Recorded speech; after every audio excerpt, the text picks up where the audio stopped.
Prince Naseem Hamed versus Marco Antonio Barrera. Hamed's agile footwork, bizarre head movement, and crazy theatrics before, during, and after his fights are legendary. Despite ignoring nearly every piece of advice given to boxers the first day they walk into a gym, the prince succeeded in consistently humiliating skilled opponents. Hamed was able to do this because he was an absolute master at the draw and counter, presenting open targets to his competitors on purpose so that he could trick them into throwing the exact punch he wanted them to. The prince baited his opponents into overreaching by staying just out of range, and then punished them for it. He maintained his distance with long-range flicker jabs and tricky footwork. He confused and confounded his opponents by escaping from dire situations by using what looked like supernatural head movement.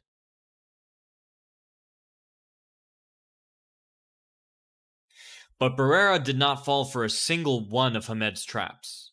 Even though Barrera came in as a 3-1 underdog, as it turned out, he would have an orthodox answer to every one of the prince's unorthodox techniques.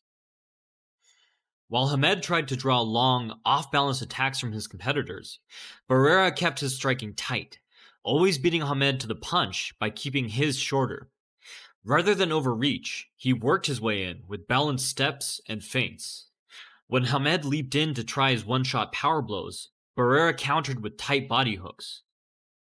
When Hamed tried to smother and rest his weight on him, Barrera discouraged the attempt with lightning-fast hook combinations. When Hamed tried to use his stellar head movement to safely exit an exchange, Barrera stayed upright and balanced, calmly tracking the prince's head movement. And when Hamed tried to use fancy footwork to escape, Barrera cut him off with body shots, occasionally turning his hooks into holds to trap Hamed in place. He would either grab the prince around the waist, or use a collar tie to pull Hamed into a punch. At times, Barrera feinted with one hand to lead Hamed into another. All of this meant that Hamed, a natural-born counterpuncher, was forced to lead, and that was not his strong suit in the least.